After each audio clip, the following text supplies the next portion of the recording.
So hi, welcome to the Good Noise Podcast. I'm Shane, I'm Glory. and we're here with, I'm Woody, and I'm from the band Polar. and we're asking some questions today about their upcoming album, Everywhere, Everything. So congrats on that, by the way. How do you feel about the response to the announcement so far?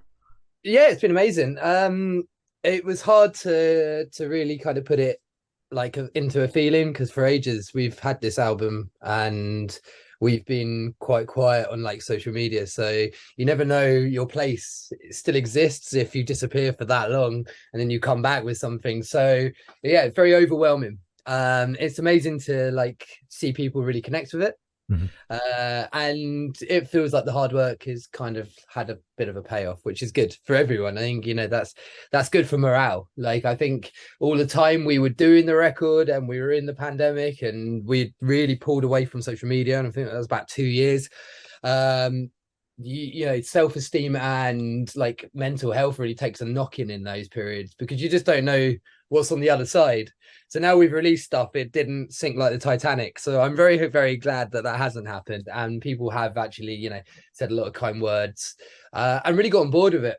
And I feel that some people are really connected with the songs, like really found like something inside them that they're like really sort of found like emotionally connected to them. So yeah, it's great. It is really, really good. And it feels amazing. And it's nice to actually sort of see them sort of flourish. That's fucking Very awesome. happy to hear that. Album rocks. It Oh, does. thank you very much. Yeah. Thank you. Yeah, no, yeah. Thank you Um, for your kind words. Like, So it sounds like, based on what you said, this was like your pandemic record, kind of. it was fully done in the pandemic. Okay. So we in 2020 we were on tour in Europe with Spirit Box After the Burial and Make Them Suffer. Nice. And Whoa. yeah, pretty mental tour. Yeah. The mental thing about that is Spirit Box were opening. Oh. So Now yeah, they're selling out those rooms pre-sale. yeah, now they're playing arenas with Ghost. Yeah. But yeah, so we obviously the pandemic happened, and we were actually like I think it was like the 20th of March 2020, and we literally got the message that everything was getting cancelled and we had to go home, and we went home and it was all very chaotic. Once the like dust had kind of settled on that, it was the decision to make a record. Now, to do this record, we had a brand new lineup. We had a new rhythm section, so which is made up of our drummer Noah C and our bass player Gav Fain. But we'd never written a record before, and I think a lot of it is like from the previous records we had done. So obviously we have done 4 records with different lineups. It's the ability to make chemistry happen in a room together. We had that taken away from us. So not only were we making a record for the first time as the group as it is, we were also like having to like adapt to learning how to make a record without being in a room together. We've literally played 3 of those songs like together. So like that's and not a note was written in a room together. So and I know all the other bands were doing this, and it was interesting. I was following like Bring Me's journey. They were doing very similar things, but for us, it was a bit foreign, and it was like, cool, we're gonna have to learn how to do this. And yeah, so it was really tough. It was really tough because we had like we tried to put a 6-month limit on it, of in regards to like make the record, record the record, have the record done, release That's the not record happening. while like, the pandemic's going, and build your interest, get people on board. Pandemic finishes, you go on tour, and everything's happy ever after. Mhm. That didn't happen. Yeah. So No. the record took 2.5 years to make. Oh my god. That's a Um, little longer than 6 months. Yeah. it's a little longer than 6 months. Just a Yeah, little. it's like 2 years longer than 6 months. We obviously we picked a producer, and he was in Wales, which is like right down the bottom of England. We during the pandemic got banned from crossing borders, so we couldn't go to the studio, couldn't record there, and it was a really like the way it started, like it was like excitement. Like this was like the first time that these 2 new guys who had joined Polar were going to make their mark. They had their like opportunity, and there was a real like excitement. Although the world around us was just on fire and like burning, it was like, cool, we're doing something, we're being creative, we're using our time well. but it got harder and like definitely a lot more difficult as the record went on, because it misconstrued like messages in WhatsApp that like someone had written something and it might have been very innocent towards an idea or a part, but you can't show that on like emotion via a WhatsApp. So there was a lot of confrontation on certain parts, and because it went on and on and on, and it was like, we just want this record done. But I feel that, you know, for all the weights and strains we did go through, there were some real like real highs with it, because I personally believe, and I think everyone in the band will agree with me, that this is our best record to date. Like, we've tried to do this kind of record in our previous record Nova, which I love, but I don't think we hit the nail directly on the head. This one, I think we've got very close, if not done that. So although it took forever and it literally took everything out of us, we all, you know, there was a huge struggle with mental health there, and then at the same time, I guess with being in a band, you kind of do rely on a little bit of the outside world to kind of feed you a little bit of interest, because if you're kind of like getting that little interest from the people outside perspective, it kind of keeps you going, like, oh cool, these people are still into us, like they're still listening to us, you know, they're still writing messages. But we went quiet on social media, and that was supposed to be the 6-month bracket as well. So like, it was like, the record, we'll do that in 6 months, we'll go quiet, it's cool, people have seen a lot of us, we've just done a huge campaign for Nova, which was our previous record, we can afford to go quiet. And it was a case that we were like in a rock and a hard place, because it's like, we don't have a lot to say, and the things we do have to say are about a record which we're trying to not tell people about, because it will have better impact and it'd be more interesting if we can do something different to what other records have done. But obviously that went on and on as well, so we were never getting any feedback. Like, it was like we were just kind of sort of stuck in purgatory with, like, we're doing this record, we've got to get it finished, we've got to do this, like, nobody's like, you can't really sort of see any like messages because we're not writing anything. So it's like, it was really kind of strenuous at times, and it's like, now we've come out of it, like, obviously for the pandemic, and I'm sure it was the same for you guys, after a while they obviously eased a lot of the restrictions, and we got the ability to go back into rooms together, like into like studios. We will have like little home studios.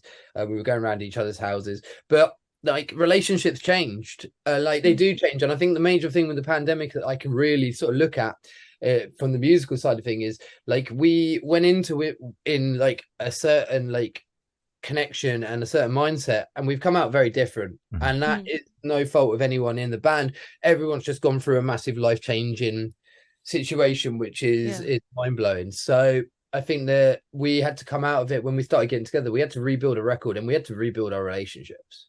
And if I'm honest, I think those relationships are still being rebuilt now. Like, it isn't all like high fives and hugs all the time. Like, you know, we've been through a lot, and I think it's hard being in a band at the best of time, and then obviously you add all this on top. It's like this has like real strain and pressure to people's personal well-being. So it was a real lesson, a real education about the human connection, which is fundamentally what a lot of the lyrics are about. For sure.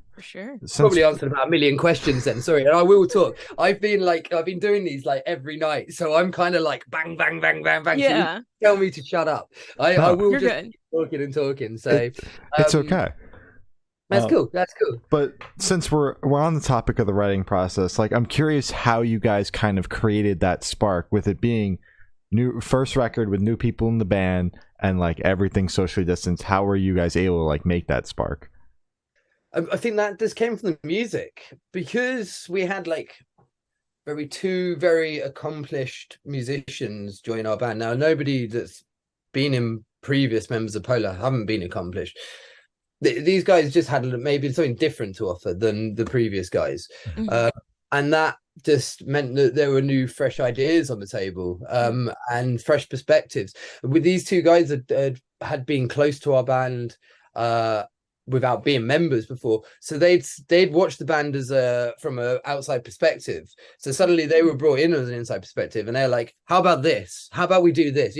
I've been listening to a band for years, we could do this is different, you know. So that spark was purely kind of like ignited by the fact that there was like ideas and things being put in front of us that we had never done. We put a blast beat, a death metal blast beat in one of our songs. Like that's like if you had told me that was going to be on the record, I probably would have laughed at it. We're not going to be doing that, that's ridiculous, but it's on the record. And then you can go to other songs which are just like very shoegazy and very like post rock. And so like, but this was cool because when we were doing it, like those ideas were coming out, and it was like, before maybe we would have been a bit like, is that us? Oh, is that the band? Whereas in the pandemic we were like, well, we'll make it the band. We'll do it. We'll work around the idea. We had time to play with these ideas. These ideas were put in front of us. If it didn't work, it was never like, cool, that was just a waste of time. It was more like we tried something and it didn't make the right aesthetic for what we wanted. But to like Gav and Noah are really good at, like, they were definitely trying to keep the perspective of trying to keep what Polar's sound was, but maybe think outside the box with it. It's like, you guys are cool, you've got this kind of hub, this sound that everyone kind of like latches onto, but let's do the things around it. Let's see what we can really add to it, you know, add to the mill itself, you know. Like, you've got your basics there, but like we can maybe do things that might catch people's ears a bit more, or be like, cool, that's very different for them. Like, they've done something there. But those kind of like changes came with challenges as well, because I guess from my perspective, I changed a lot with what I did with my voice. And I had done 4 records. Well, like I say 4, like 3.5 of just heavy screaming, like pitch screaming, but it was like screaming. And then all of a sudden it was like, we're in the middle of a pandemic, and they're like, you should sing. And I'm like, all right, okay, cool. Let's make this like even harder. Like, and like that really kind of proved as more of a challenge. But luckily they were bringing some really good material, well, great material to the table that allowed me to be able to explore that. And I had the time to kind of go away and work out how to do it, and via lessons, via speaking to other people, because it was foreign for me to do something like that. Although it is doable, and I have done it. It was like, at the time, it's like, cool, like I've done this for so long, my body just wants to go like pedal down 100 miles an hour, make that heavy as possible, blow your throat out. That's the craft of my art. And then it was like, suddenly I've got to learn how to relax and not do that, and I've got to teach my body to be like, cool, let's not go like we're taking down the house. Let's go a bit slower, you know. Let's enjoy the ride. And but that again, like that kind of, once you started, like we started doing things like that and started like knocking like nails on the head with it, it was like, cool, this is a spark, this is cool, like this is different. That's a spark in itself. When you do something, when you reinvent your own will, it's like, cool, this is cool, this feeds on to something else. And that helped that process kind of move along, because it was like, cool, this is cool, well, maybe we could try something like that somewhere else, or maybe we can try and take that philosophy that we've added into that song and maybe like update this song with it. So it opened doors. That makes sense. All right. And I know you mentioned that this album process went from 6 months to 2.5 years. But at that process, what song took the longest to write, and which one is your personal favorite off the track list? Wow. Which one did take longest? The longest one to write is the Deliverance. You guys have heard the record, haven't you? Yes. So I'm Deliverance. Now I'm the problem, I guess, with this is like, no, apart from like close friends and family who are bored of our record like to death because they've had it for quite a while, we as a band probably don't like that song, and everyone seems to love it, and it took forever. And the reason it took forever is because everyone had a different structure. What was happening is, like, during the process we were working out of a Dropbox, and we were just uploading like project files onto like whatever music programs we were using at the time, like Cubase, Logic, Pro Tools, uploading the process, and then everyone would like fundamentally go away and then do their own particular like structure of the song. Well, this is how I hear it, you know, this is what I'm going to do in the chorus, and like 9 out of 10 times there was like always a mutual, Like, cool, that very similar to that. There's Deliverance, never. There was a point where it got so bad that we didn't talk to each other for a month. Oh my God. So that's why there was it took so long. 2.5 years because we were so, and that wasn't like out of anger or like it was probably more out of like frustration that there was no middle ground. Mm-hmm. We were like, we were sitting on something like there's the middle eight riff, which is probably one of the heaviest moments of the record. Mm-hmm. We had that, and we were like, that's just too good to waste. And I think everyone at the back of their mind was like, this isn't right. This is too, this song doesn't fit. Like this doesn't complement that bit. And it was like a lot of this going around and around and around. And then it was like, eventually, like a couple of people like in the band had to just be like, you know what? Do what you want. If this is the way it's gonna be, like it's gonna be. Like you just have to rest your laurels, put your cards down. It's cool. Like we just have to get it done. Maybe some people in the band aren't so happy how that came out. And then like we finished it, and then I show people, and everyone's like, that's the single. And I'm like, it really isn't. Like that's been the headache we've had for like 6 months. But yeah, I'm still proud of every song on the record, but that was a hard one. That was a real tough one. And I think if we had any longer, I think we would still be probably arguing about it now.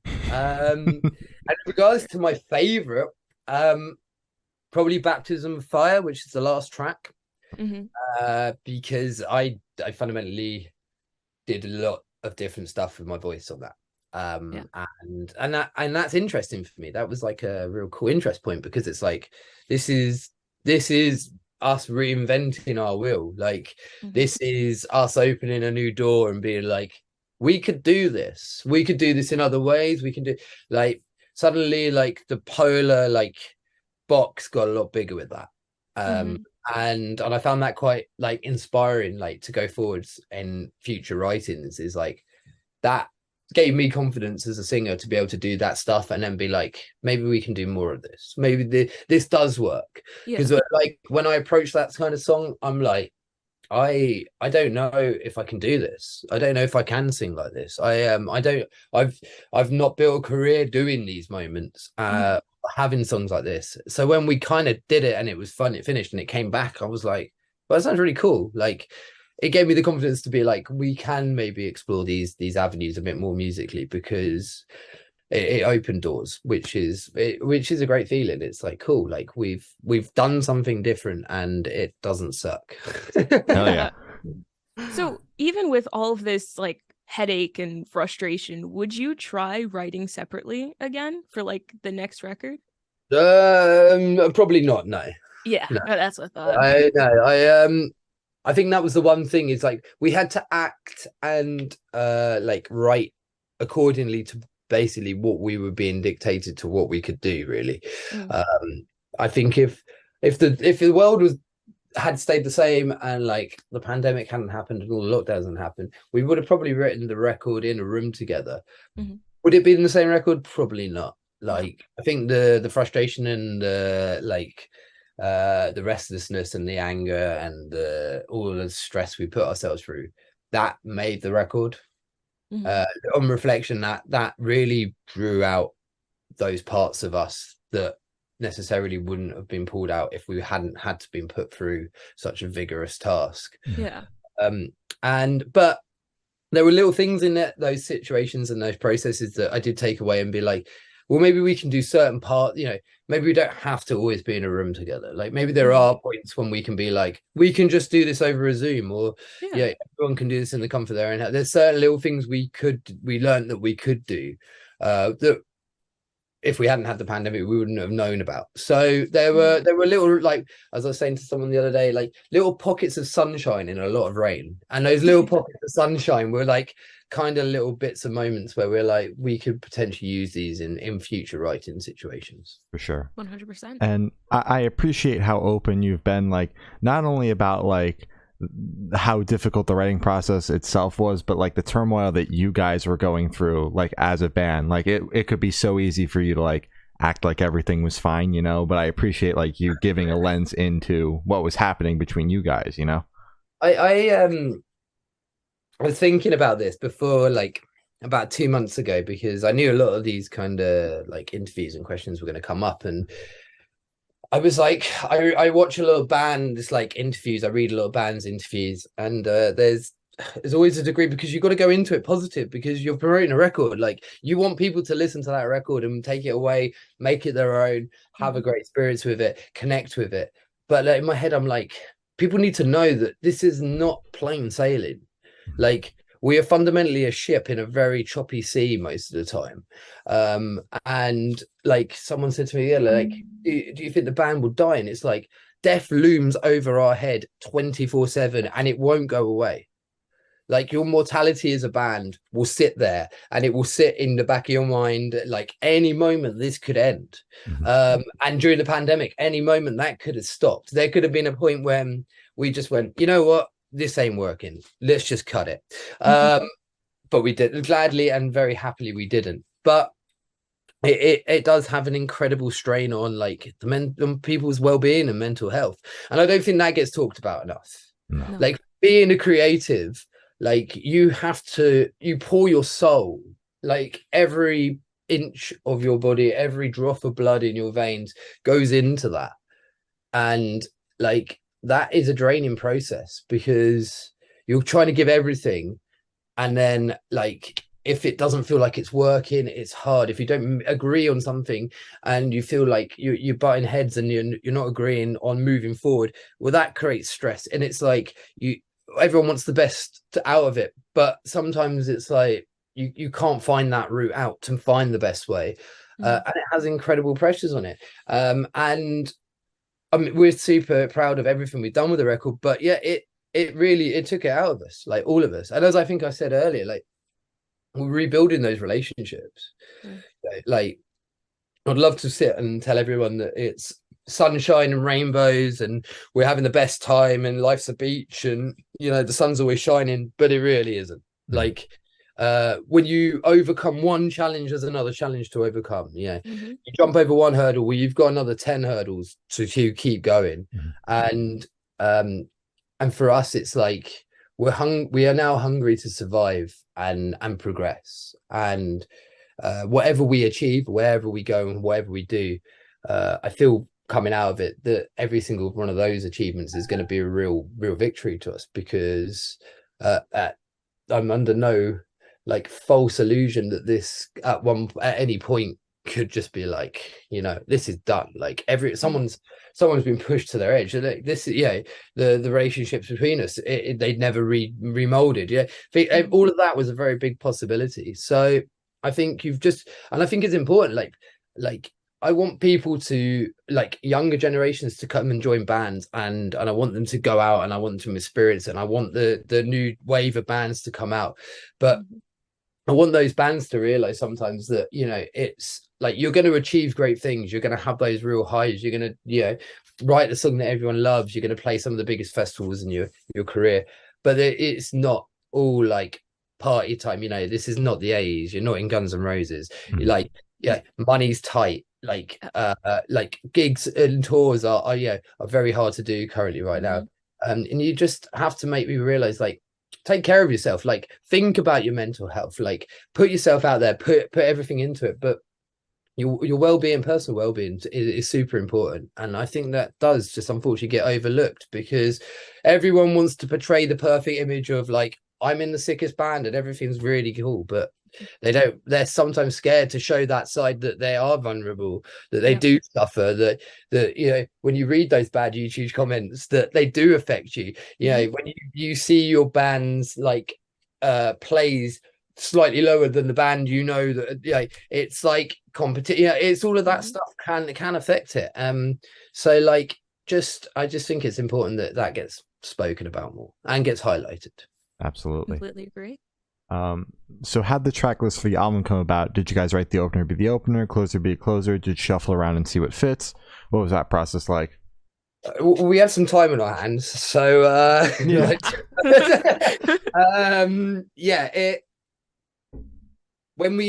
what happened with it is we wrote the songs. Each song was written, so like every song was like a little like milestone for us. Cool. Well, that song's done. Like on to the next. Let's get that song done. Like there was parts where we were chopping between songs, but I think it was only when we kind of got the songs back we were like, well, that feels like the beginning.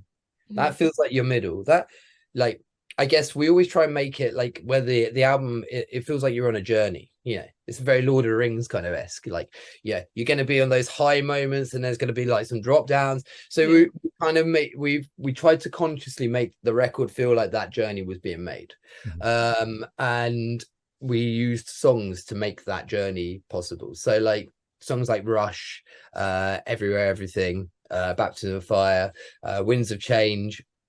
They obviously have the vastly more melodic like soundscapey drawn back bits, but we were like, cool, we need to blend those together with the heaviness, like the real like You'll Dissolve Me, like Deliverance. So it was kind of like, where do we know we need to use these songs, but like whereabouts would we use them? You know, do we use like Everywhere, Everything at the beginning, and we use Rush as a late, you know, it was like kind of just like taking pieces and being like, does that work? Cool. Yeah, maybe not. Like, would that work? And like transitions as well, that's a big thing for us, is like, how does that song transition into that? Like, could you have like this song and then that bleed into that? Is that going to make sense? Because otherwise you're going to have like a song that's got a lot lighter, and then all of a sudden it's like gone back up to 11, but there's no real time for a listener to digest what's going on. So we're trying to make those like transitions between songs to make sense, so it does give you the listener a bit of like breathing time and space to be like, cool, well this is a change of tempo, or something's changed here, or this was like, that's the lighter one. So yeah, there was just like multiple different kind of track listing of versions, and then eventually it was like, well, this one works. When you listen to it, this is the kind of flow we've been trying to achieve. That makes sense. For sure. And you mentioned the title track. I want to talk on that for a second. Did that come first, the title of it? Did you name the album after it, or did you just kind of take the album title and name a song after it? We named it the album afterwards. That was the song. Yeah, so the song was the song. Okay. And then we had to think of an album title, and that was really difficult. And I think that was like to the point where everyone was like, I just don't know. I don't know. What do you want to call it? Like, yeah, what have you got? And then like Everywhere, Everything was like, because the album is written about like human connection. Now, when we were in the pandemic, I went back to my childhood home, and my childhood home backs into a lot of woods, which I used to play as a kid. So I started going back there, like going for walks with my friends with their dogs and stuff, and that was like the trigger about like times, like how time was changing things, like connections between people. And like, so we got this kind of like theme running through the record, and then when it came to like the album, it's like, well, Everything kind of symbolizes it. Like, it's like that time feeling, like to be everywhere and to be everything, like that kind of symbolizes or encapsulates what the record feel like is given out. So yeah, so it was kind of like we went back to it, and I think it's just quite cool. Then obviously like a massive great big Hollywood film came out that happened to be the same title, and we're like, oh shit. And to be honest, I hadn't seen that film, and it was a great film. And at the time, and I was like, oh god. So a lot of people are like, did you get influenced by that? Is that where you got it from? And I was like, I didn't even know that film existed. I just had written this song, and then we just thought that the title really kind of resonated through the record well. So yeah, but it was just it was the more of an afterthought, opposed to being like, this is what the album's going to be called. Should we have a track that titles to it? So okay, gotcha, makes sense. So how do you recommend your fans to listen to this album for the first time? Say play it in the car with friends, dark with headphones on, say blast at a party, work out to it. What do you personally recommend? I say listen to it by yourself with headphones, because I think people, what I would like from people to get out of this album is like, it's like facing up to the fact that things have changed in a relationship sense between people. So and I generally believe a lot of people haven't like faced that change yet. They're scared of it, because with change means a complete change of life, like a change of relationship. It might mean that your best friend 4 years ago, you've done that, you've veered off, but you don't want to accept that. Like no one likes to accept change sometimes when it doesn't mean it's like a natural change, or it's a change that's something that someone wants. So like with the record, I think if you listen to it by yourself, I'd like people to kind of like maybe come up and face those ideas that their human connections with their loved ones and their friends might have changed, and like explore that through like the connection in the word. So like, yeah, just like a one-to-one. But like there's some party songs on that record, like you could put it on at a party and it wouldn't like completely like bleak everyone out and make everyone leave. So like, so yeah, but I think for a first time thing, I think just have a one-on-one with it. There's a lot in there to digest. So yeah, I think if you're by yourself, you'll probably make that like digestion a lot more clearer than it would be if you were with people. Then listen to other people afterwards, and then show those people, and then they can show more people, and then exactly. That's how it spreads. Yeah. So this question should be super, super quick. Off the top of your head, I want you to describe this album for new listeners in 3 words, no more, no less. All you need. Oh, nice. That's good. That was really good, actually. Didn't expect that. It's good. So in the same vein as the last question, but not as much pressure, is there a certain feeling or emotion you want this album to invoke in your listeners?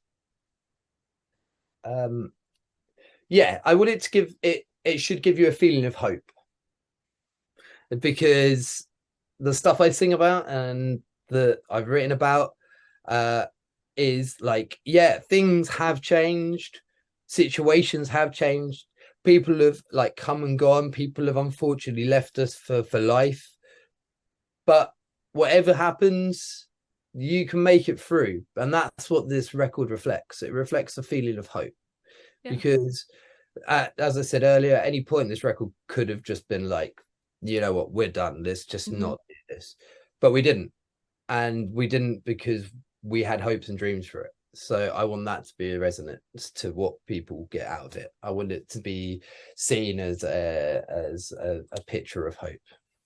It's awesome. I like that a lot. So what is your favorite memory that you made while creating this album?